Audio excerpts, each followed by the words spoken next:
দয়া করে কর্মকে কোনো শাস্তি বা পুরস্কার ভাববেন না। এটা সেই রকম নয়। কর্ম মানে কি? কাজ। কার কাজ? আমার কাজ। আপনার তৈরি চিন্তা, আবেগ আর যা কিছুই করেন তা দিয়েই কর্ম বা কাজ করেন, তাই না?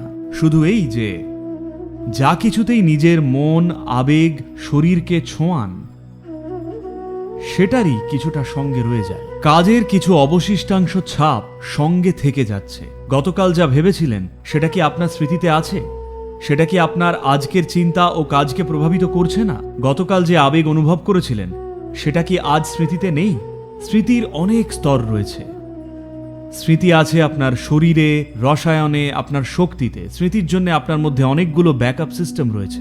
তো এই স্মৃতিগুলো নিজের মতো কাজ করে যাচ্ছে। কিন্তু এই মুহূর্তে যদি চান সম্পূর্ণ সচেতন হতে, তাহলে এই স্মৃতিকে যেভাবে খুশি ব্যবহার করতে পারেন। অতীতকে ফিরে দেখে নিজের করা সমস্ত বোকা বোকা কাজের কথা ভেবে হাসতে পারেন। নিজের জীবনটাকে ফিরে দেখে কাঁদতেও পারেন, কেন আমি এই মূর্খের মতো কাজটা করেছিলাম।